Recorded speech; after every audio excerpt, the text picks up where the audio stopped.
Hello, YouTube. It's been a little while since we've done any story reading, so anyway, there's the disclaimer right up there. All views and opinions presented in the material being read belong to their respective authors. I am just the person reading this stuff. So, without further ado, let's jump right into it. We are reading 11 by Thunder Dash. Prologue. Life is a journey that is not straightforward. The road is full of bends, hills, turns, and hazards. Things will happen. People will betray you. You'll get hurt. Things may not go your way. The journey starts when we come right out of our mother's womb. We are all born with different traits and abilities. We may possess abilities that others don't, and in some cases, lack abilities that are considered normal. Take Scootaloo, for instance. She's a Pegasus, but she can't fly. However, one Google search would change everything. Ray of Hope. If I want to fly, it's been my lifelong dream to take to the skies. I don't want to die and have never flown with my own wings, Scootaloo cried out as I hugged her. I sighed, for I knew it was tough. I wasn't going to give up. The nights had been mostly clear with a lot of stars. However, the last shooting star was reported more than a year ago, which turned out to be a comet that landed in a desolate place. It's tough, Scootaloo. I, as a human, envy things that are able to fly. I can't even grow wings myself. That's only something that could happen in dreams, but look at you, you're a Pegasus, and yet... I stopped, hugging Scootaloo as a tear cascaded down my eye. I thought and thought. I had heard of people performing prayers and rituals, but have also read the dangers of doing said rituals. I sighed. At whatever cost, I said to myself. I pulled out my laptop and searched up Wish Ritual. There were a bunch of different sites that popped up. However, the one thing that they all had in common was that they all dealt with devils and demons. There was absolutely no way that I was going down that path, for both Scootaloo and I would be in jeopardy. Then, something caught my eye. 11 miles. I decided to click it. I was taken to a site where the instructions were laid out. Apparently, if someone had a deep desire, they would have to go to a certain road and drive 11 miles, but it wasn't going to be easy. I looked up. Scootaloo? I may have just struck gold. Next chapter. The preparation. A smile slowly spread across Scootaloo's face. Show me, please, show me, she pleaded as she came around to see what I had pulled up on my laptop. The page I had pulled up on my laptop displayed a website called Most Dangerous Games to Play. Scootaloo shivered at the website title. Are you sure about this? Scootaloo asked, growing a little wary. It's probably the only way, I simply replied. All we literally need is a working car and a road to drive on. That's pretty easy. Oh, wait, it's your wish. I can't drive it, I stated, looking up at Scootaloo. Then who will drive? Scootaloo asked. You will, I answered, pointing at Scootaloo. What? I don't even know how to drive. Don't you have to get some sort of license to do that? Scootaloo asked. Yes, you need a license, and before that you gotta take driver's ed, I answered. Scootaloo sighed as I explained the rest. So, you're saying that I gotta pass this driver's ed, take a written exam, and then a road test to get my license? This just seems like too much, Scootaloo said with a sniffle. Scootaloo looked as if she was going to cry again. I hugged her quickly. No matter what, Scootaloo, we can do this together, I assured. And so the preparation officially begun. Huh?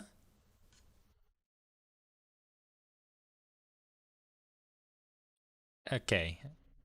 That's a bit interesting wording there, but okay. After passing driver's ed and 2 near accidents on the road exam, Scootaloo finally passed and got her license. She was really happy that she was now able to drive. This was only the beginning, for the real journey would occur this night. Well, that's that chapter. Let's click on next. Learning the game, part 1. Scootaloo and I arrived back home after some practice. So we got the car, I got my license. Now what? Scootaloo asked with a nervous gulp. Now it's time to read how to play, I stated, pulling up the same website from before. So, according to this website, we have to drive at night, or in this case, you have to drive at night and find a road that's nowhere on the map. I stopped and pondered. You mean use my imagination? Scootaloo asked. Perhaps your heart's deepest desire could lead you to the road, I supposed. So, once we find this road, according to the website, you make a right turn on it and that's where it starts, I stated. That doesn't seem that bad at all, just drive at night, Scootaloo stated with confidence. Oh, I take that back if I were you, I stated as I read through the instructions on the site to myself.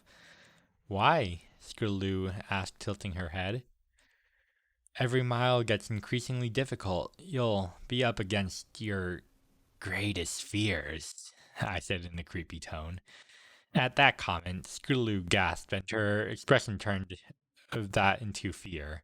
Beads of sweat started forming on her face as she started to pant, as if a panic attack was coming. I therefore wrapped her in a hug. She whimpered as the memories of those who treated her badly spewed words of belittlement in her head. The voices rang in her mind, causing Scootaloo to start sobbing. I don't know if I can do this, Scootaloo sobbed, hugging me close. I hugged Scootaloo back tightly. I sighed, for I knew that this was going to be one of the toughest endurance tests. Well, just gotta say as an aside, don't mind the lisp, 'cause oh boy, I'm tripping up on my words today. Learning the game, part 2. Scootaloo was still sobbing as I hugged her.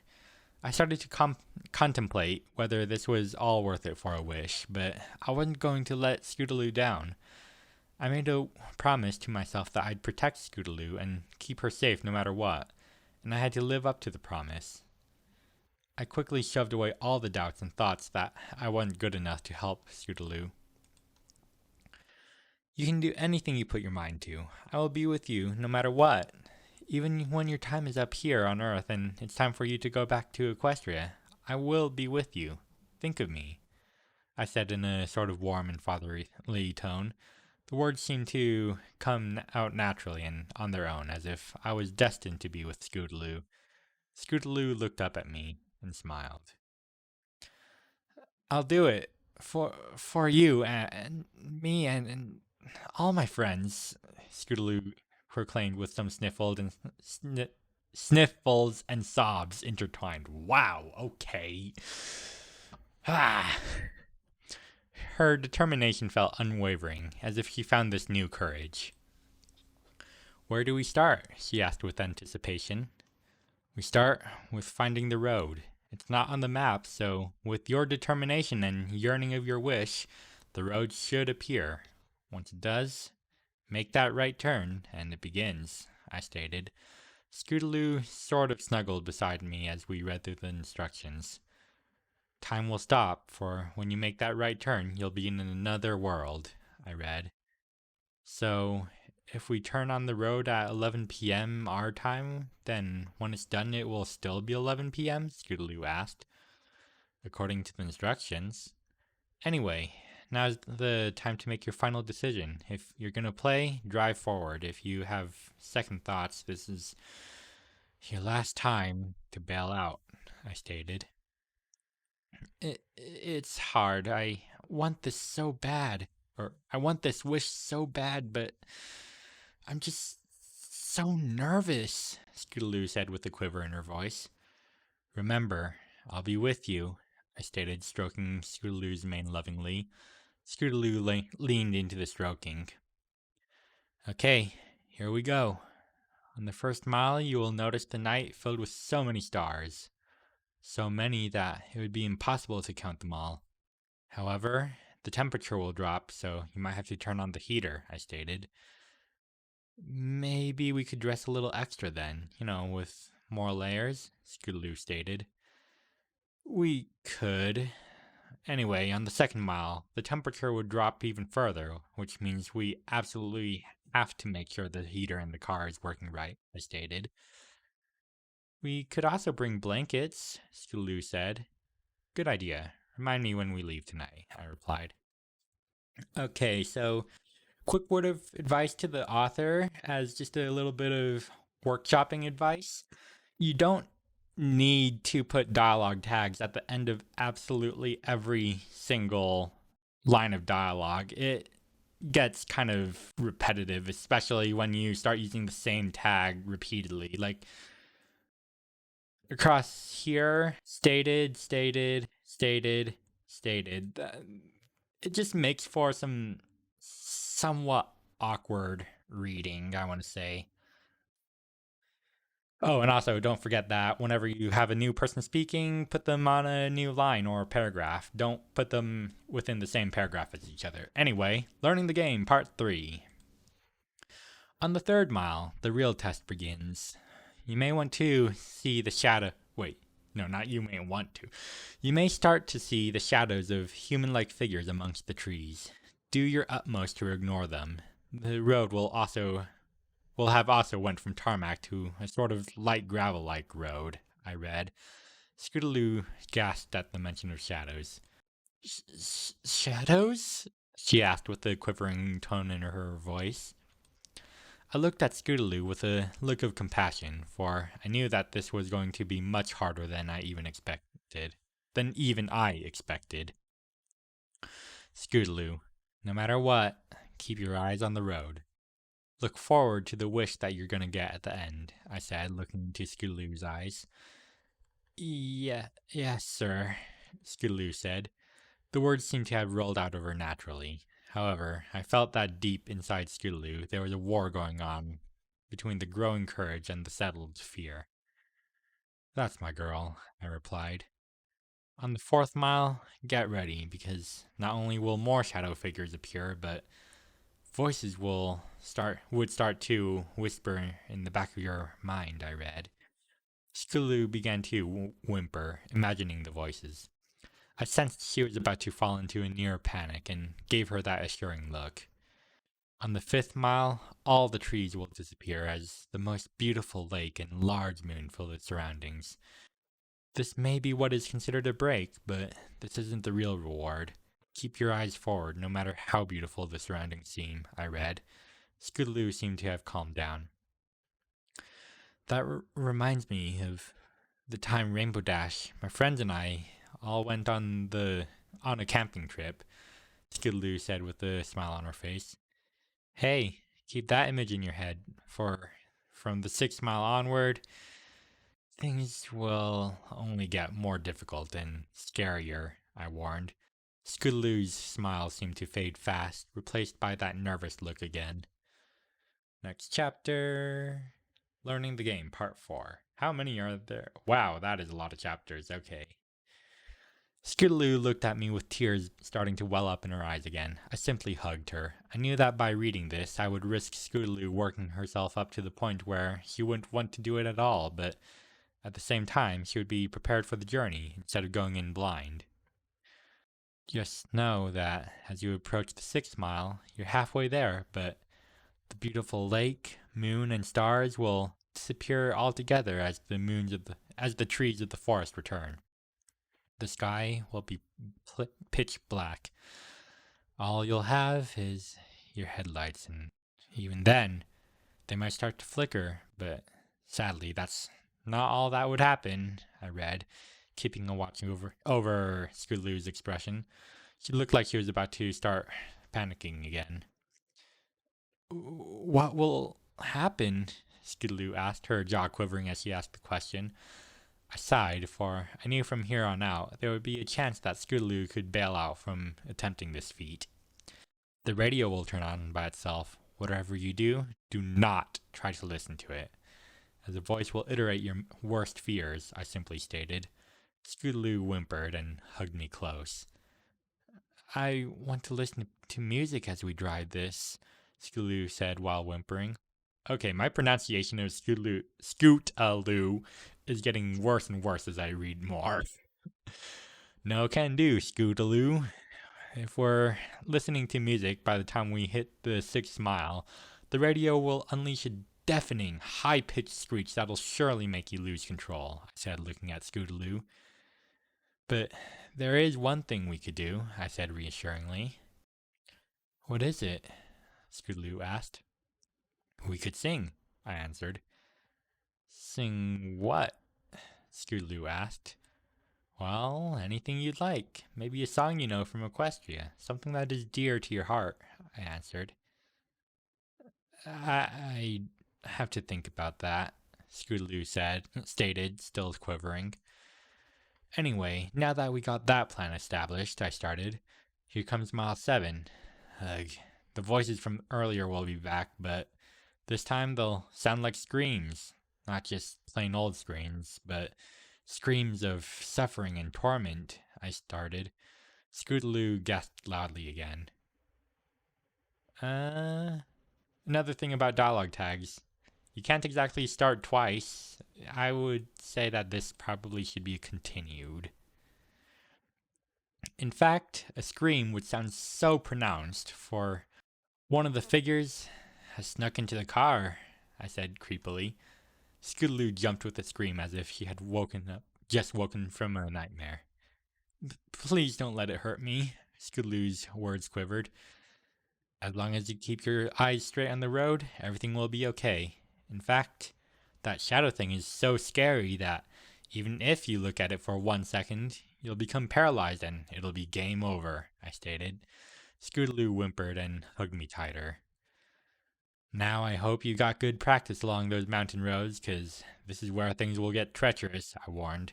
Scootaloo looked at me with an expression of fear. Learning the game, part 5. Okay, one more learning the game chapter after this.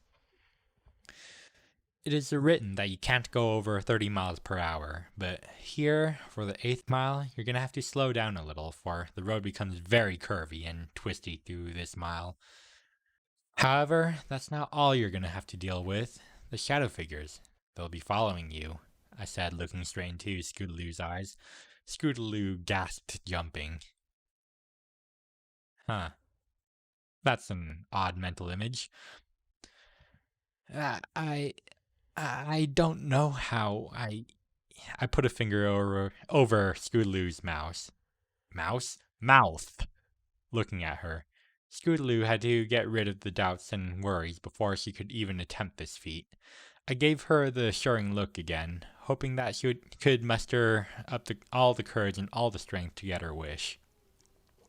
You must maintain good speed, and you gotta make sure you bundle up. The heater's hardly doing anything to keep you warm, and it's so cold out there that if you were to step outside, you'd freeze almost instantly, I added.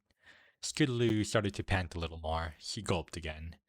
But be prepared for the 9th mile, as this is where things are cranked up to a whole new level, I warned. Scootaloo cuddled me close again. The shadow figures will keep following you, but your car will stall, I said in a grim tone. Scootaloo, wow, okay, me? Scootaloo jumped back with a loud gasp. Close your eyes and try to start your car. Remember, if your car stalls, make sure you put the shifter into park. Once it's ready, be ready. This is the only time you're allowed to break the speed rule. When your car starts, this will startle the shadow figures around you. Shift to drive and mash the gas. Go as fast as you can, but still be safe.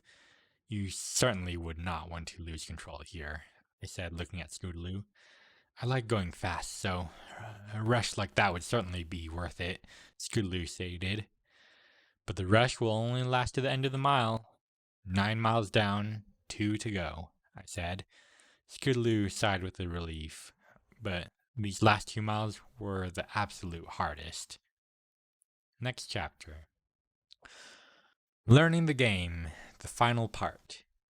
Now the 10th mile is rather interesting, for those voices will cease. You may be tempted to look in the rear view mirror, but don't actually do this. If you do, you'll see many of the figures watching you. In fact, if you look forward, you'll see figures lining the road as if they're impressed that you made it this far. Think of it as a send-off to what's ahead, I stated. Like those times I see Rainbow Dash and her friends off on a huge adventure. It's like a parade, only this time it's me being sent off to the next mile, Scootaloo said with a gulp. Okay, Scootaloo. Now is the time to make sure you have your big girl pants on, for this is it. The 11th mile. Survive this one, and you're only 1 more kilometer away from getting that wish, I said. Okay, I'm ready. Let's hear it, Scootaloo said with a slight stutter. Here we go, the 11th and final mile. Quick note, kilometers are not miles. Your car will lose power once more, but it'll still keep moving, for an unknown force seems to be driving it forward now, I stated. Oh man, Scootaloo shuddered. Then you will come to a clearing, but this isn't just any clearing, for right in front of you will be a red light glowing in the darkness.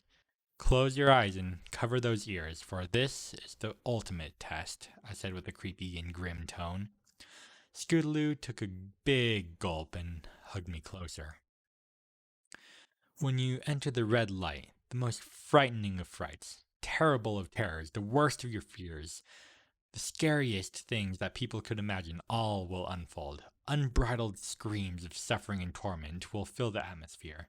The cold will be replaced with the most scorching of heat, so hot that it'll feel like your fur and skin is being burned right off.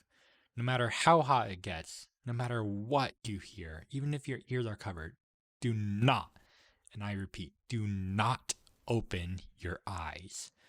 You must keep your eyes closed and ears covered for 31 seconds, I said with an intense voice. At this point, Scootaloo was almost panic-stricken with fear. Like Tartarus, Scootaloo stuttered. Scootaloo was quivering to the point that she could almost be used as one of those vibrating massagers. Yes, you will literally be driving through it. 31 seconds may seem like a very long time, and it will. However, I bet you could think of a song that could get us through there, I stated. And guess what? I asked. What? Scootaloo asked. You're done. Just drive 1 more kilometer to a dead end and stop. Oh, okay. That makes a little bit more sense, though.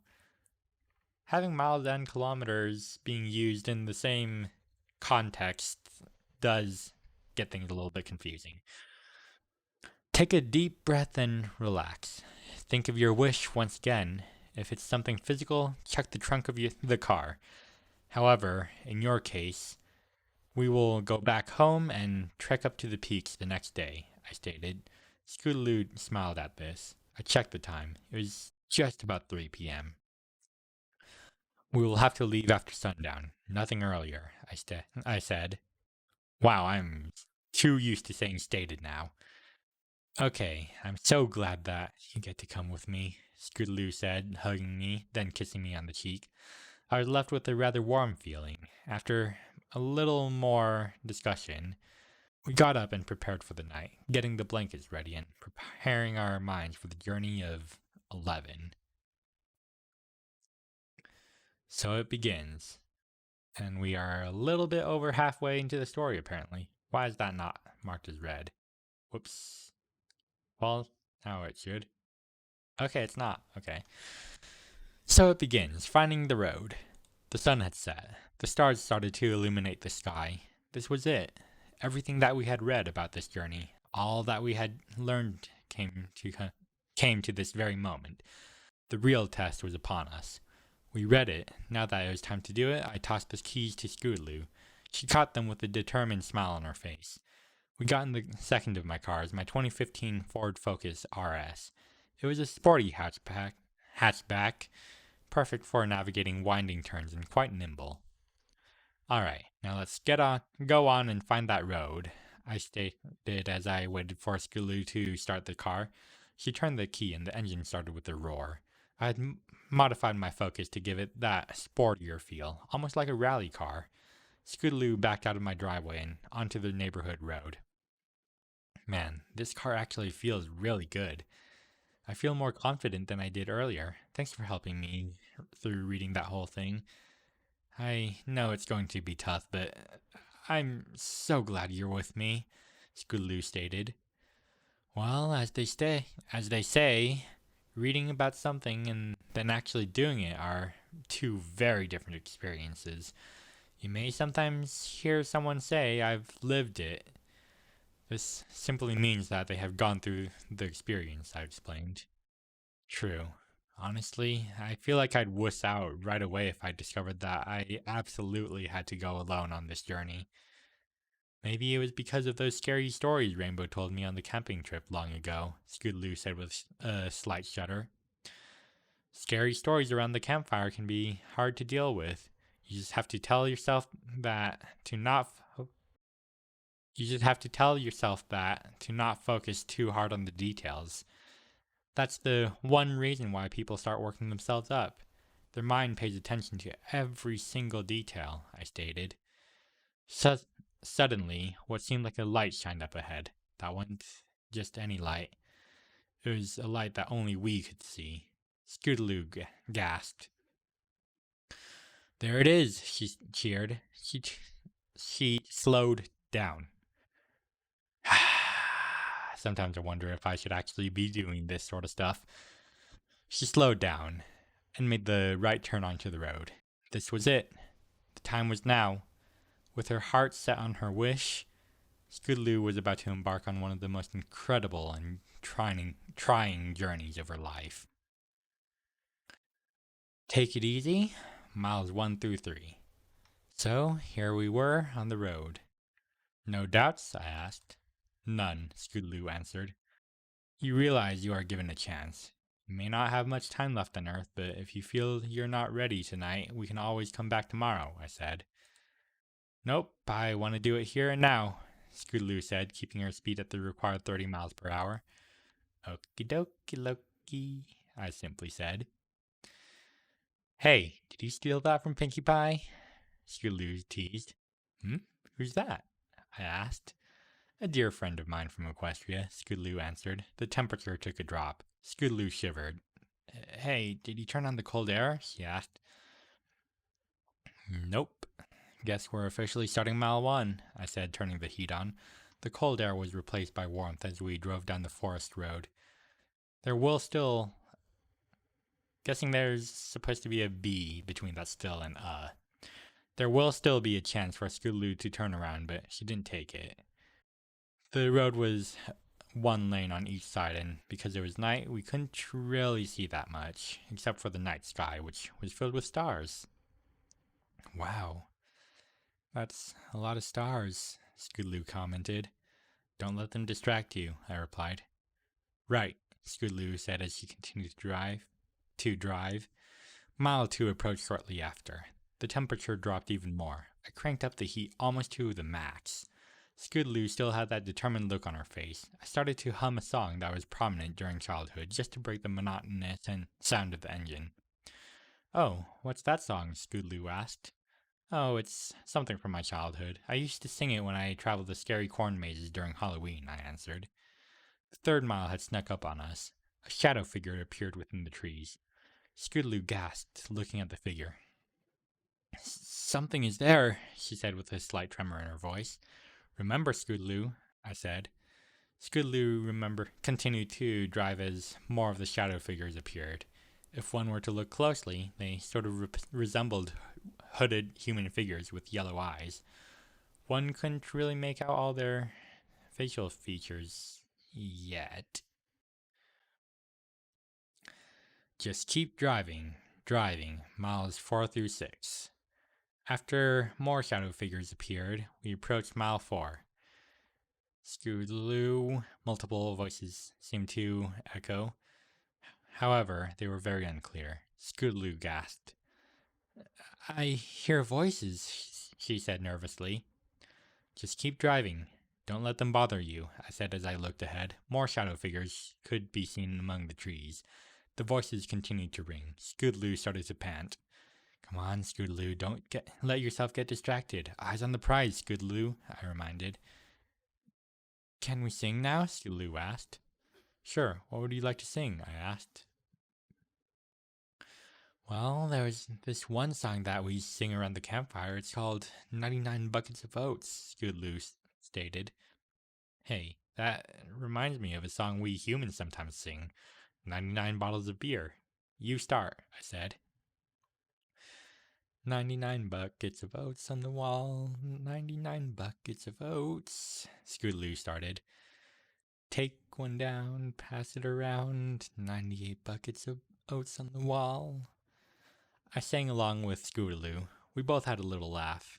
Lo and behold, we could hardly hear any of the voices now, but then we came to a clearing. This was mile 5. The stars shined brightly in the night as a large, full white moon filled the sky with its glory and splendor. There was a crystal clear lake, so clear that the image of the night was reflected upon its surface. Scootaloo let out a long gasp. Wow, this is beautiful, she said with a smile. It is certainly quite the sight, Scootaloo. I know this reminds me of that camping trip you told me about where the moon was full and the night was clear, I stated. Scootaloo smiled at the memory. Yeah, it was spooky at first, but with Dash by my side, she made sure that everything was going to be okay, Scootaloo stated. We continued to drive through the clearing. Soon, the trees came back, and the clearing was behind us. The sky grew pitch black, and all that we had to guide us were the headlights. This was the start of mile 6. Okay, think positive. We're gonna make it, Scootaloo stated with a slight tremor in her voice. She then remembered something. Oh no, it's this mile, she said with a worried tone. The radio came on. It was mostly static. That's a typo right there. But within that static, a soothing voice starting iterating something. It seemed to be Scootaloo's worst fears. Just keep driving, I said over the radio. The voice continued to speak. Scootaloo all of a sudden started to sing another song that she knew. And I do not know the tune for this song because I never actually watched the full show, so I'm just going to read this as poetry. We are the Cutie Mark Crusaders. Whoa, oh. And we'll never stop the journey. What's that song? I asked. Oh, it's something that my friends and I wrote for a talent show. It wasn't really bad, but it was when we were all obsessed with the goal of getting cutie marks, which represent our special talent, Scootaloo explained. Very interesting, I said. The radio went off. And it looks like we're just about done with mile number 6, I stated. 6 miles down, 5 to go. Fear Factor Rising, miles 7 through 9. And we got about 5 chapters left. The air grew colder and colder. I quickly reached in the backseat and got the blankets. Scootaloo put the car on cruise control so she could get herself wrapped in the blanket. Maybe I should have brought the bathrobes instead, but it's okay. This should do for now, I said.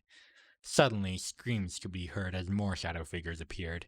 The screams sounded like torment and torture. Scootaloo quivered and started to pant. This was mile 7. Those screams, Scootaloo said with a clear tremble in her voice. Tune them, I started to say before a loud piercing scream was heard. A shadow figure managed to sneak its way into the car. Scootaloo let out a frightened scream, jumping in terror, swerving the car hard. Whoa, easy. Remember, keep your eyes straight on the road and don't look back, I said as the screams continued to sound from the shadow figures. Scootaloo was able to straighten out the car, but she now had tears in her eyes. I looked closely inside. Please don't cry, Scootaloo. You're doing amazing. You're more than halfway there, I said with a smile, fixing my gaze at Scootaloo. It's so hard. I'm so scared right now, Scootaloo said on the brink of crying. The shadow figure left, but the screams could still be heard. I know, Scootaloo, but listen, life isn't easy. You gotta work for things. And even if you gotta work through things you're afraid of, that's what this journey is all about, and I'm so glad that we could do this together, I said. Scootaloo was still sobbing. I, I just get frightened easily. Even then, I know some things aren't real. My mind gets stuck in the thought that it's all real. Like, there's some of those scary legends, Scootaloo stated. The screams of the shadow figures quieted down, but the figures themselves were still present. Here's the thing, Scootaloo. Some things are real, others are not. When something sounds so far out there, you know that's not real. Your mind is a powerful tool. You can tune out the negativity or let it consume you. You must tune it out. Focus on your wish. Hold it tightly, I said. Mile 7 was complete. Mile 8 had started. Okay, Scootaloo, this is where you gotta slow down a little. The road's gonna get very crazy. Curvy, I stated. Right, Scootaloo said as she lifted her foot off the gas. She lightly pressed the brake. The shadow figures were following us. I get the feeling that those figures are following us, Scootaloo said. Remember, I said. Scootaloo maneuvered through the turns, but the headlights went off. Ah, the headlights went off, Scootaloo exclaimed with panic in her voice.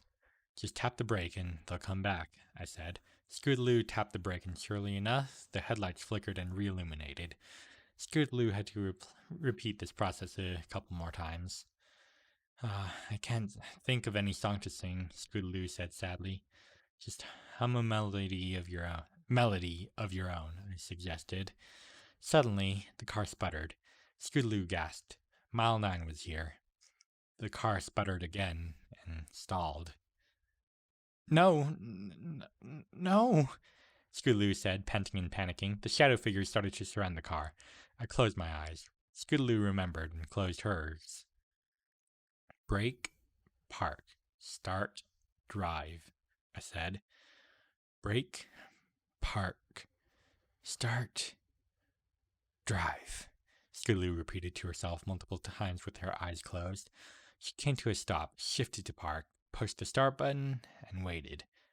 The engine roared loudly to life. The shadow creatures were stunned by the noise. Scootaloo revved the engine hard. Go, go, go! I exclaimed.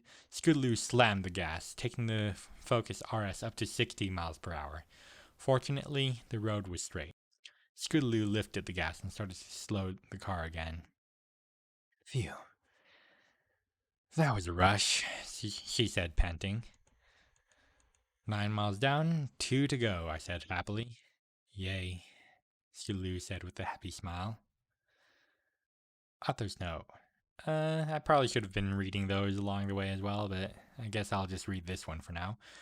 It is said that the screams that the shadow figures released could be those from drivers who had failed the game and were stuck in this unknown world.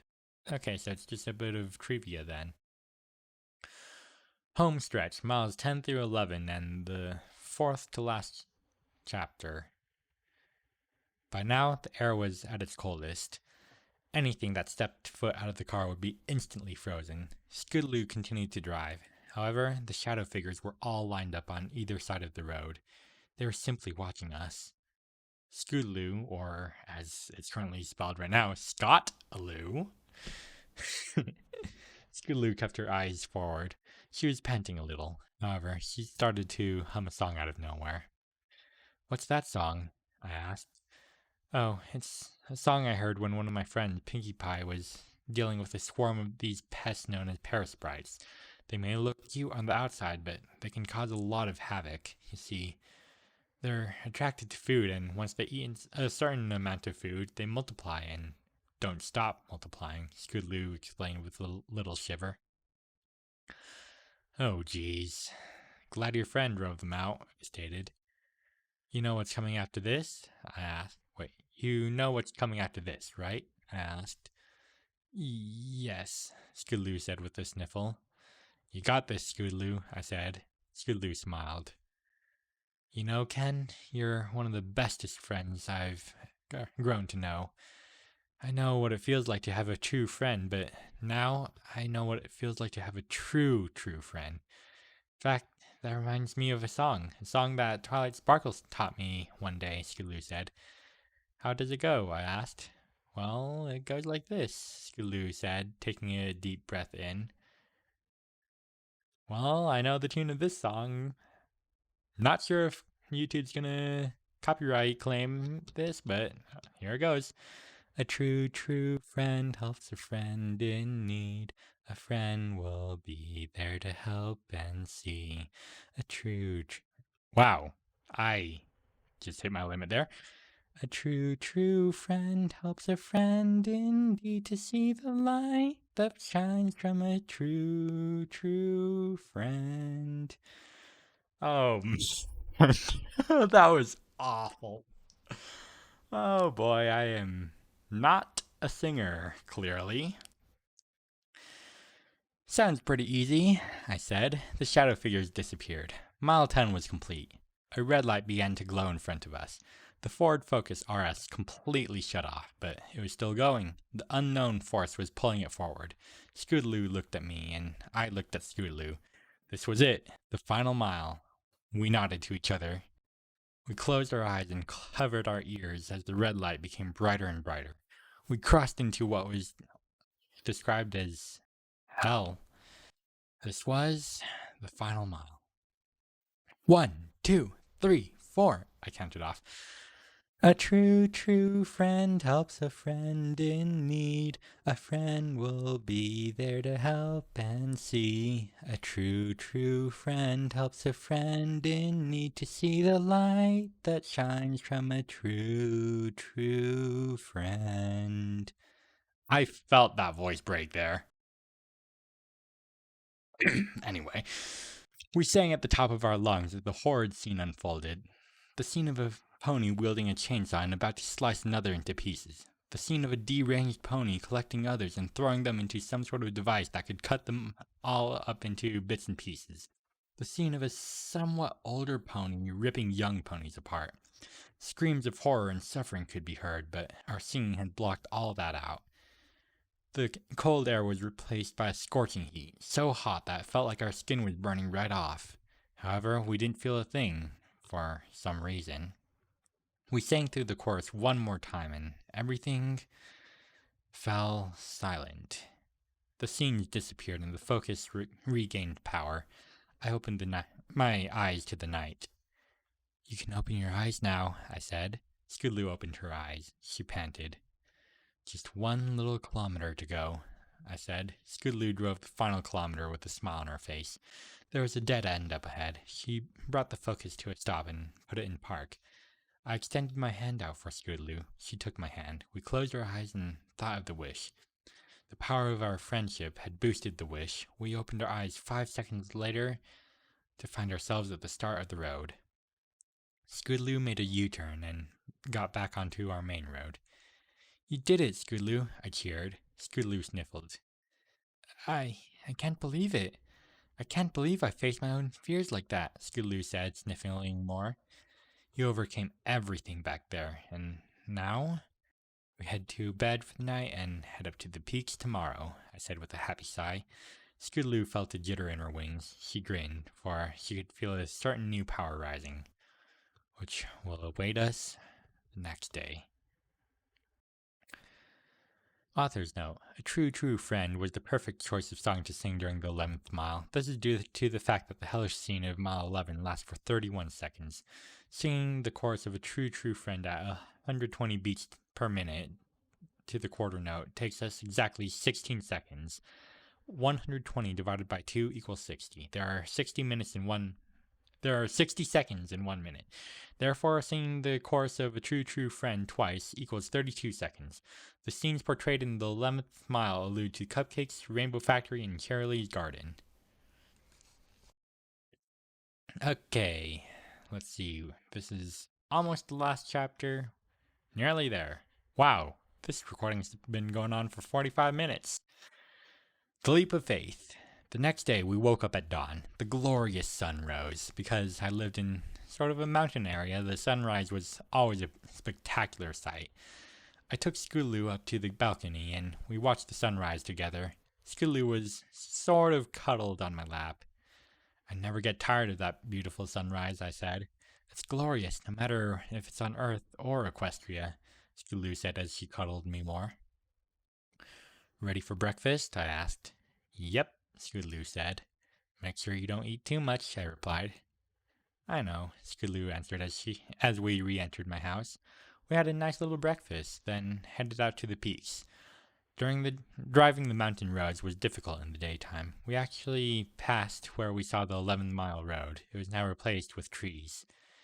Hey, that's where we went to take the road last night, Scootaloo said with a smile. Wow, I'm surprised you remember that, I stated as I continued to drive up the mountains. Now, base jumpers and wingsuit flyers use this as a jumping area. There's a place where they could rent out parachutes. Would you like to get one just in case? I asked. Certainly not, Scootaloo said, looking at me. Her wings jittered again. Okay then, I stated as I kept driving. We passed the parachute shack and continued up the mountain road. We soon arrived at a clearing. There was a parking lot. We could park here and take the lift up to the peak. If we keep going, we would have to park and hike, I said. Let's take the lift, Scootaloo said. All right then, I stated as I turned into the parking lot. I parked the car and got out. I stretched my legs. Scootaloo stretched out, spreading her wings. The feathers blew in the gentle breeze. I took Scootaloo's hand and held it, leading her to the lift. Scootaloo had that eager look on her face. A few wingsuiters could be seen already in suit, headed towards the lifts. We walked up to the building and signed the waiver forms. This is it, Scootaloo. After all that we went through last night, it's time, I said. I can't wait, Scootaloo replied with a big smile on her face. We entered the lift car and departed the station after a few more minutes of waiting. 10 minutes later, we were at the peaks. Groups of jumpers and wingsuiters could be seen getting ready to either take their jumps or flights. Spectators were also present. Well, here we are, I said, looking at Scootaloo in the eye. Yeah, it's quite overwhelming, honestly, Scootaloo replied, looking back at me. A group of base jumpers took their leap and could be heard screaming with giddy pleasure. Scootaloo spread her wings with a determined look on her face. Finally, a platform was available. Scootaloo's heart was pounding, and so was mine. Scootaloo nervously stepped to the platform and closed her eyes. You got this, Scootaloo, I cheered. Scootaloo took a deep breath, and in and out. Not and out. She looked down to see some base jumpers with their parachutes out. There was also a couple wingsuiters gliding around. Some people became a little curious and watched. Scootaloo took 2 steps back and licked her chops. With a running start, Scootaloo took a leap into the air. Down and down, down she went. I had a worried look on my face. Come on, I said to myself as I looked at Scootaloo. With one mighty flap of her wings, Scootaloo swooped back up again, spreading her arms out wide. She made a wide, graceful turn.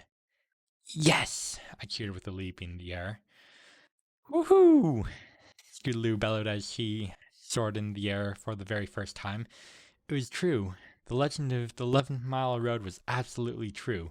Scootaloo flew towards me with her arms out wide. I braced for a glomp, and indeed, Scootaloo came in with a flying hug. She hugged me tightly, like her life depended on it. I could feel the emotion as I hugged her back. Scootaloo started to sob tears of joy. I can't believe I can fly now, Scootaloo said amidst her sobbing. I continued to hold the hug. It was your bravery and determination that made your wish come true, I said. Suddenly, there was a piercing white light.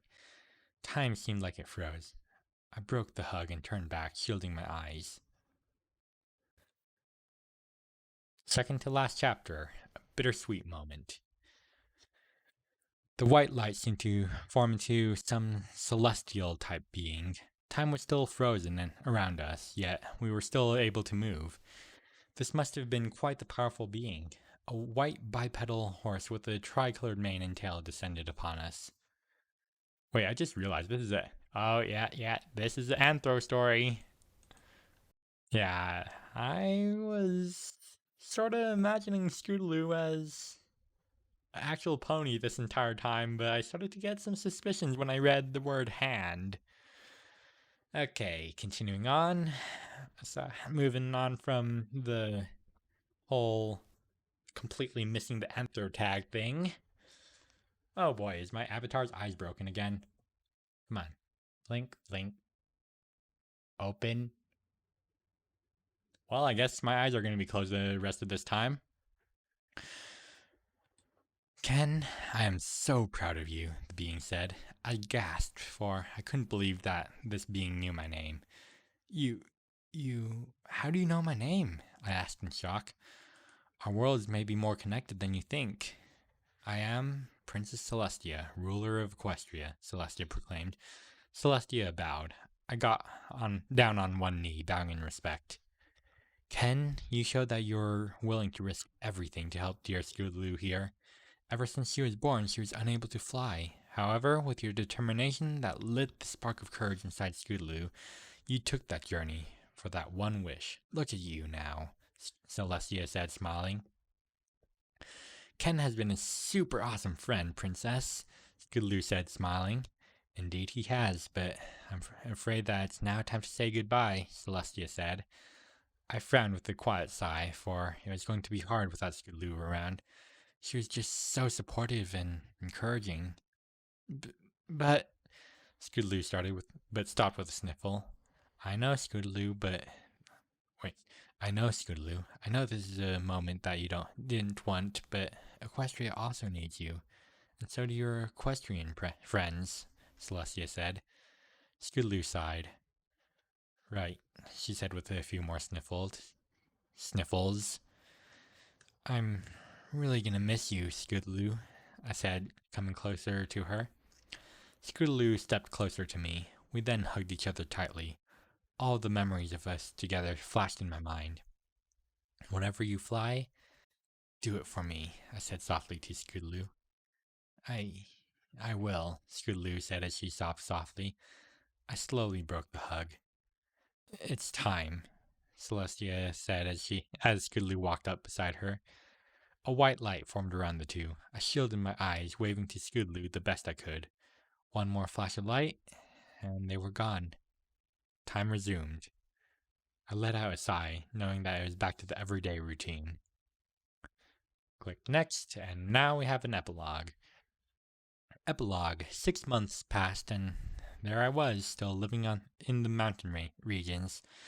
I had taken up the hobby of wingsuiting, which was a complete rush. As I took to the skies, I thought of her. I could see her flying right beside me as we soared in the bright blue sky together. A yearning started to build in my heart as I flew. A strong desire to want to go see her again. I missed her clearly. She was in fact the bestest friend that I had ever met. I couldn't afford to be alone anymore. After returning home, it was evening. I sat on the couch and looked at all the pictures of us together. The moment we took our first mountain trip, the moment we went whitewater rafting, and the moment after she took her first flight.